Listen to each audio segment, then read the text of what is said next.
Hello guys, this is Cap Coldblood, but most of you probably know me as IC-2598 Rook. Now, I am here today to discuss Star Wars Galaxy of Heroes and discuss my second favorite squad in the entire game, the Phoenix Squadron. Now, if you're a new player watching this video, you doubtless have had your share of battles with Phoenix. They've likely gotten on your nerves quite a bit, and if you're a veteran player, then you've probably created squads specifically for wiping out the Phoenix because they've been such a thorn in your side. Well, let me explain here what the Phoenix is all about and exactly why they are the best option for a new player to farm. Phoenix are extremely accessible. Hera Syndulla and Ezra Bridger can be found in the Cantina battles, and the currency from those battles can be used to buy Chopper. These are very interesting characters when used together, and Hera is the glue that sticks Phoenix together. Kanan can be gotten from the Squad Arena store, and Garazeb can be gotten from the Galactic War store. Now, Sabine is a very difficult farm, but once you get her high enough in gear level and stars and give her a few upgrades, then she will become one of the most potent damage dealers on your team. So I would like to start out by giving the Zeta ability upgrades in the order that you should get them for Phoenix. Now, let's assume that you're going to put Sabine on the back burner. I began farming Sabine immediately, so I am a little biased about having her Zeta first, but let's say you put Sabine on the back burner and go for the standard Phoenix team of Hera, Kanan, Ezra, Zeb, and Chopper. You're going to want to Zeta their abilities in this order. Kanan's total defense. This gives the Phoenix the debuff cleanse they need, the mass cleansing, as well as extra defense. Now, Sabine's Demolish. This gives them the bonus offense that Phoenix needs. Phoenix is lacking a bit in offense early in the development of the characters.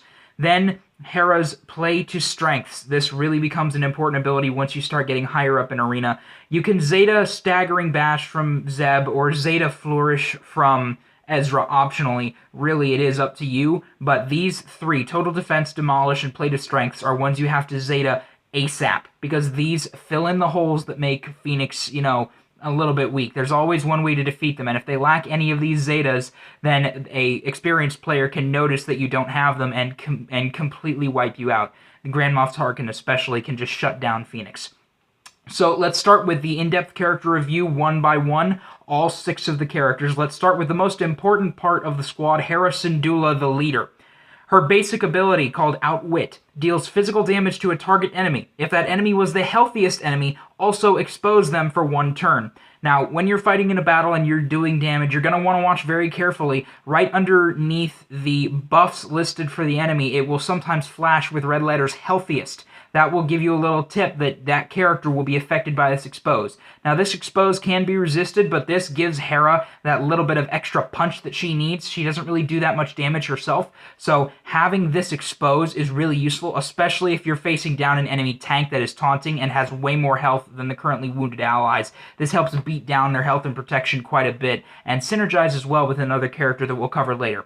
Now, her first special ability is called Play to Strengths. And the Zeta on this ability, like I said, should be gotten after the 2 that I previously stated. Call another target ally to assist. This ally's attack has 25% potency extra and deals 35% more damage.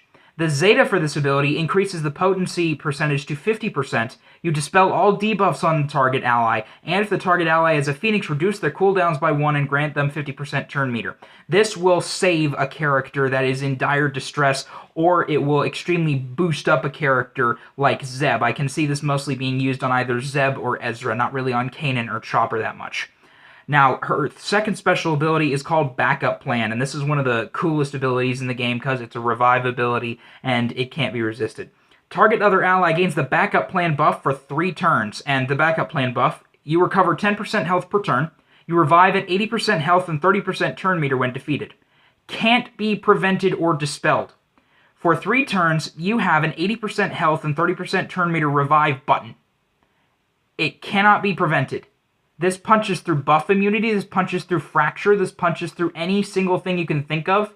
If B2 Super Battle Droid does a mass buff dispel, you still have backup plan. You have a backup plan.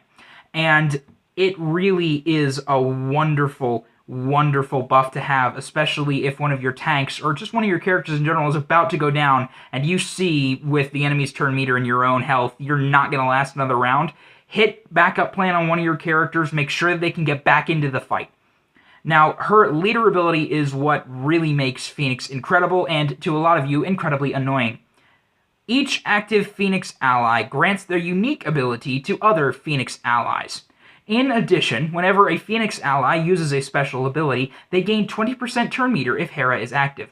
The effect is doubled for Phoenix allies with less than full health. So, Rise Together is a great unique, is a great leader ability. It melds all the uniques together. So I'm going to, as I go through the list of unique abilities for each Phoenix character, I want each of you to kind of keep in the back of your head that every Phoenix character gets this. It's really, really helpful and really helps Phoenix become one of the best squads. So Hera's kit is complex, but she herself doesn't do too much. She is the definition of support. She can inflict damage if she needs to, but mainly she helps everyone around her. So let's move on to your first and probably most important tank, Kanan Jarrus. His basic ability is called Disarming Strike. Deal physical damage to target enemy and inflict offense down until the start of Kanan's next turn. If this attack scores a critical hit, this effect cannot be resisted. This ability gains plus 15% critical chance for each ally under full health. This moves through Tenacity Up. If you critically hit with this, Tenacity Up will not save the enemy. They will be hit with offense down. And it is surprisingly versatile for characters like Darth Nihilus, Darth Vader. All of these characters, offense down slashes their offensive capabilities in half. You would not believe how funny it is to see enemies hit for 1,000 or 2,000 damage when they'd normally be hitting for like 4,000 or 5,000 damage. It is incredibly satisfying to be able to tank hits from big characters, especially like Death Trooper, where they hit you. It's like they're hitting you with a pillow now because offense down is there. And I've wiped it across the board because of something in Kanan's kit that I'll talk about very shortly. But the more allies that are weak, the higher critical chance this has. This can have up to a plus 60% critical chance, aside from Kanan's basic critical chance. So really, this is a very good basic attack. His special ability is called Intervene. This is also his taunt. Deal physical damage to target enemy and taunt for 2 turns, then dispel all debuffs on another target ally. While Kanan has this taunt buff, his tenacity is doubled. Now, the way I've modded and geared my Kanan, he has 96% tenacity when this Intervene is used. He has a 48% chance normally, and then when the tenacity is doubled, he has a 96% chance of resisting a debuff, which is awesome. And this is really his only attack that deals major damage. His basic can deal 2,000-3,000. This can deal 9,000 or 10,000. So this really is just an intervening strike. It's a great taunt. It really, in my opinion, is very, very strong. Now, his special, Total Defense. This is a Zeta you need. I will point out whether or not you need the Zeta on some of these abilities, but Total Defense, this is a Zeta you need. Dispel all debuffs on Phoenix allies and grant them defense up for 3 turns. That's one thing it does. Kanan grants himself and another target ally Phoenix Foresight and Protection up 40% for 2 turns. That's 2 things it does. When each of these Foresights expires, Kanan gains 100% turn meter and other Phoenix allies gain 50% turn meter. That's 3 things. By the way, Foresight expiring doesn't mean somebody has to like trigger it. As soon as it just normally expires after 2 turns, boom, turn meter. As soon as somebody tries to hit somebody with that Foresight, boom, turn meter. It's an incredible set of defense. This has saved a character that I have had more than once on Phoenix. And like I said against Tarkin with his intimidation tactics, it really, really just clears the board. It makes Darth Vader look stupid. Unless, of course, it's the Darth Vader lead. All of these things, just mass debuff cleansing is always great, and then this has so many buffs stacked on it that you have to have this. Otherwise, Phoenix is going to get bogged down by debuffs so badly, especially like defense down, speed down, and daze are really going to just hurt your squad. Now, his unique ability is what grants Phoenix a lot of their viability. Clear Mind. Kanan has a 70% counter chance and recovers 25% health whenever he suffers a debuff.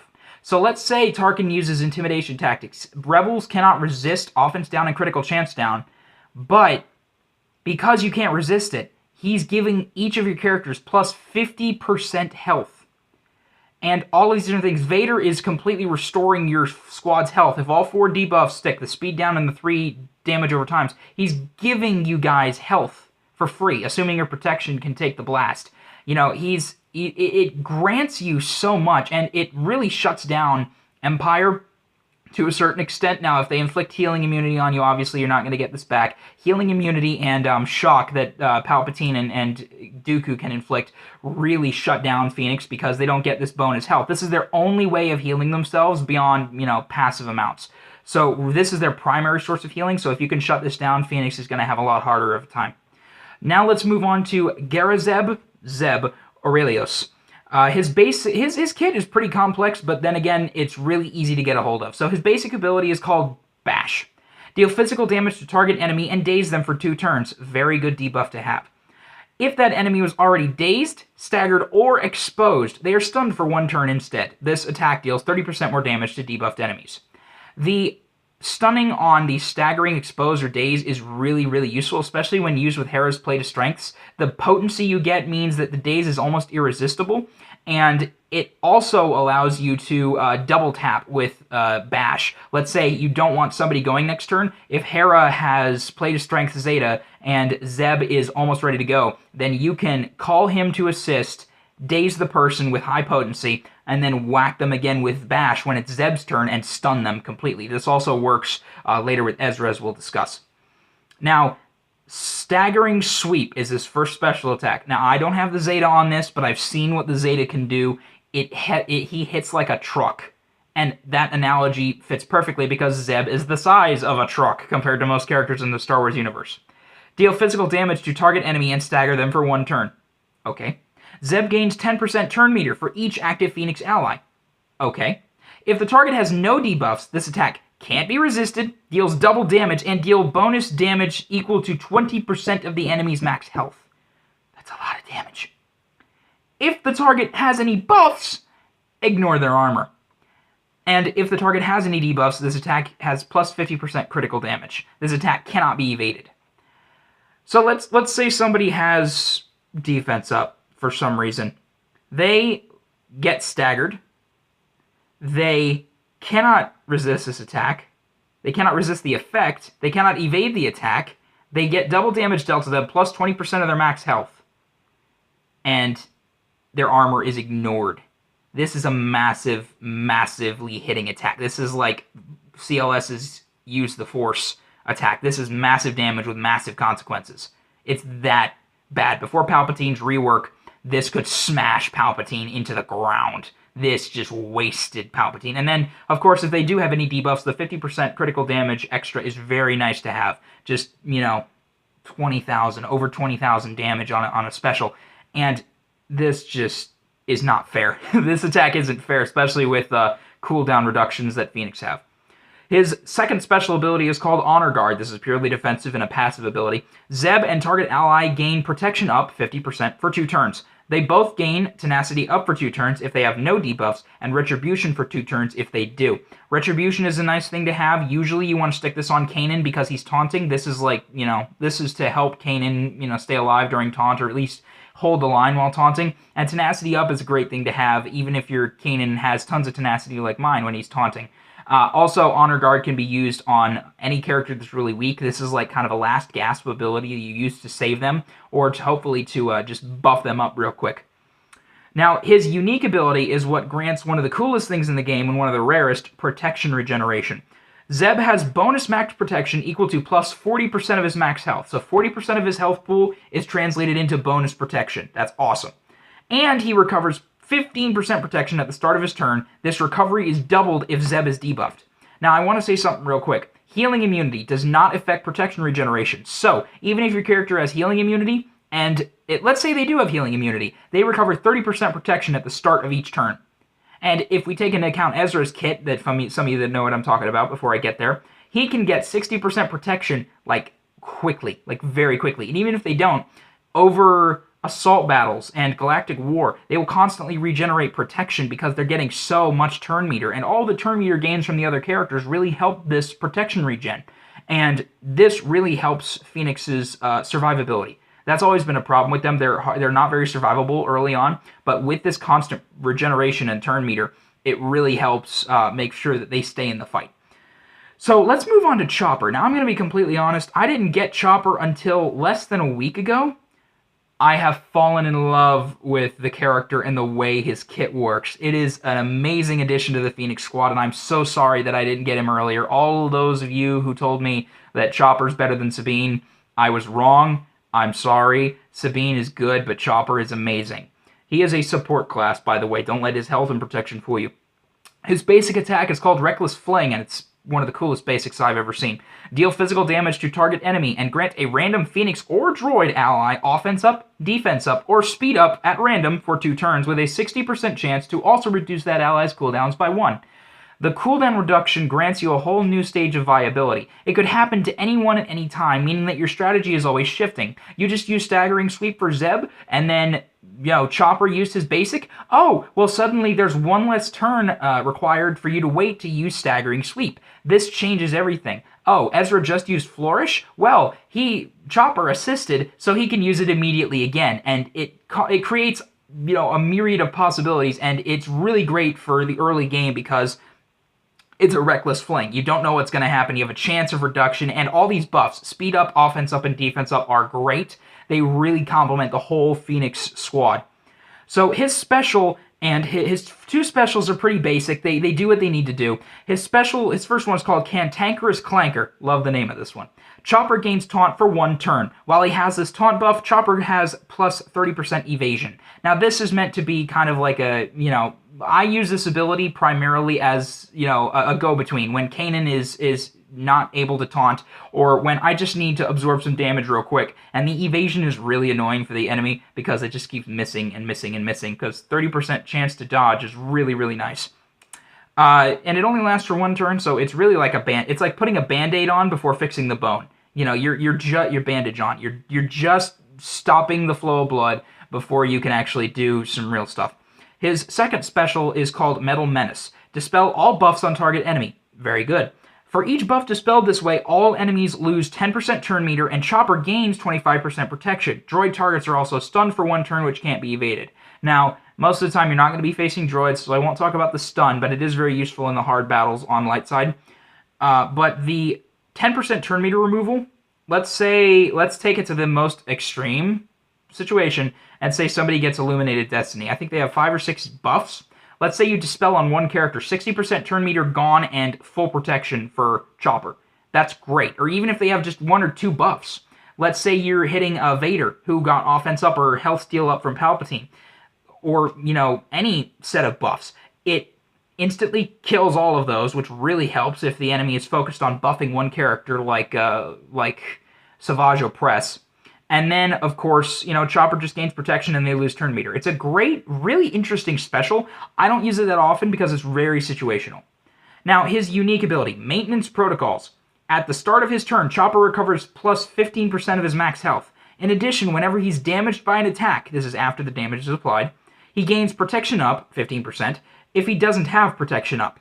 Additionally, Chopper has a 30% chance to assist when another Phoenix or Droid ally uses an ability during their turn. And as a side note, this assist is not shared with the other Phoenix allies. So they can't, have a 30% chance to assist every time. That's just Chopper, which is really nice. He's pretty much the Echo of the he's pretty much the Echo support class of the Phoenix, which is really, really nice. So really, with this, Chopper gives passive health regen as well as, requiring that your characters get debuffed. This really, really does help later on in the game, especially in Arena, when sometimes they may not be debuff heavy teams. They may not be crit heavy teams. This really helps to shore up the wounds. Now, let's talk about Ezra Bridger. Let's move on to Ezra. His basic attack is called Rushing Strike. Deal physical damage to target enemy with a 40% chance to attack again. If Ezra has no debuffs, the chance is doubled. So he will likely double tap. He has an 80% chance to double tap each time, and this is like the most reliable double tap I've ever seen. He almost always hits twice. His special ability, which is called Flourish, has a 3-turn cooldown, and the Zeta is optional. You'll understand why I told you the cooldown in a second. Deal physical damage to target enemy and dispel all buffs on them. Good, buff dispel. If the enemy has no buffs, this attack's cooldown is reduced by 1, and Ezra gains 50% turn meter instead. And the Zeta ability adds 50% damage, 25% turn meter gain, and you gain defense up for 2 turns. Now, the Zeta is completely optional. It's a nice, extra damage to the attack, but it already does a lot of damage. And most of the time, 99% of the time, you'll want to save this for an enemy that has no buffs, because you want the bonus turn meter and the cooldown reduction, and it's just really, really nice to spam over and over and over. So his second special is called Watch and Learn, a really versatile ability. Target ally attacks, and then Ezra assists them, dealing 20% more damage. Both attackers gain a bonus based on the chosen ally's roll. An attacker, both allies gain 100% critical chance for the next attack. Tanks gain protection up 40% for 2 turns, both of them do. And for a support, they gain 40% turn meter, both of them. So this is really nice. Let's say he calls in Hera for an assist. She will hit the enemy, and if they're the healthiest, expose them. Then Ezra will immediately follow up and bash that expose or activate it. This also really helps if you want to have Zeb daze somebody, Ezra hit them, and then Zeb daze them again, or stun them because they have that daze. Really, really nice for shoring up holes in your offense. Now, Ezra's unique ability is decent. It's probably the worst out of all of them, but all of them really help. His unique is called Push Through. Ezra gains plus 10% offense at the end of his turn. This effect can stack up to 40%. This bonus is reset when Ezra is defeated. So if he's revived, it's going to be reset, but you can gain 40% offense for the rest of the battle, for the rest of the encounter, really, and it really does help later on as you build up, as you get through your first few turns and gain turn meter more and more and more. This really does help get the offense up, which the Phoenix are a little bit lacking, like I said in the beginning. Now, let's quickly cover Sabine Wren. She's the hardest farm of them all. I don't expect you to have her, but I started out using her, and I love her kit currently. Her basic ability is called Blasters Akimbo, one of the coolest basics I've ever seen. Deal physical damage to target enemy twice. This attack scores an additional hit for each of the following if the target A has less than 70% turn meter, B has less than 30% turn meter, and C, the target is debuffed. Hits after the first deal 75% less damage. So you can hit the enemy 5 times, and the last 4 will deal only a quarter damage, so essentially you'll do the total of double damage, like 14,000 damage total on full critical hits, and expose and stagger to 2 of them that get, dispelled on a hit. They don't count as debuffs for this ability, so be wary about that. But this is a very nice ability for doing high damage. Her special attack is called Darksaber Strike. This is the Darksaber from Star Wars The Clone Wars, if you've watched that television show. Deal physical damage to target enemy and inflict the Armor Shred unique effect for the rest of the battle. Armor Shred isn't a debuff, and it can't be resisted or dispelled. In addition, its effects stack but are halved against units with the Fearsome Foe ability. And Armor Shred has minus 50% defense per stack, can't be dispelled, not a debuff. So it doesn't count for Blasters Akimbo, but this is really useful. Raid bosses will have minus 25% as opposed to minus 50%. But Armor Shred is great against Darth Vader 5s, any character with high armor that you really need to get down. This only has a cooldown of 2 when fully upgraded, so you can shred their armor down to 0 with just within a few turns, especially with assists, and this really helps get rid of all of the thick armor like on Old Ben or 5s or Vader. Now, her special is a Zeta required. To make this even useful and even worth looking at, you need the Zeta on this. It's called Demolish. Deal physical damage to all enemies and stagger them for 2 turns, and expose target enemy for 2 turns. For each active Phoenix ally, deal 15% more damage and expose a random enemy. Phoenix allies gain critical chance up and offense up for 2 turns. If this attack scores a critical hit, reduce Sabine's cooldowns by 2. This attack can't be countered or evaded. Now, for Phoenix allies, it does more damage because they're there, and it grants them offense up and critical chance up. Great on that. And it can also expose the entire team, or in a very lucky instance, it can expose one enemy 5 times. I've seen this more than once where several enemies won't get exposed and one character will get like 3 or 4 exposes, and it really helps, especially if there's only one character left and they have a ton of health. Like 5 exposes in a stagger really just destroys them. So Demolish, you need the Zeta. This should be your first Zeta if you have Sabine up pretty high. Don't even think about using it unless you have it Zetaed. And her unique is a pretty interesting one. It's called Take It Back.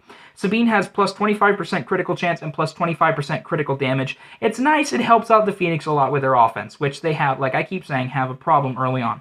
So Phoenix Squadron is one of the best squads to farm, mainly because they're accessible early on for new players. They stay potent throughout Arena. They are very good for light side battles, and really, they're just good all around. They're the Imperial Troopers of light side. So I highly recommend for any new or even veteran player farming up Phoenix. Plus, you can use Ezra and Kanan for the Grandmaster Yoda event. You can use them for the Palpatine event. All these rebels you can use for the Palpatine event. And then, of course, you need them for Grand Admiral Thrawn, probably the best character in the game right now.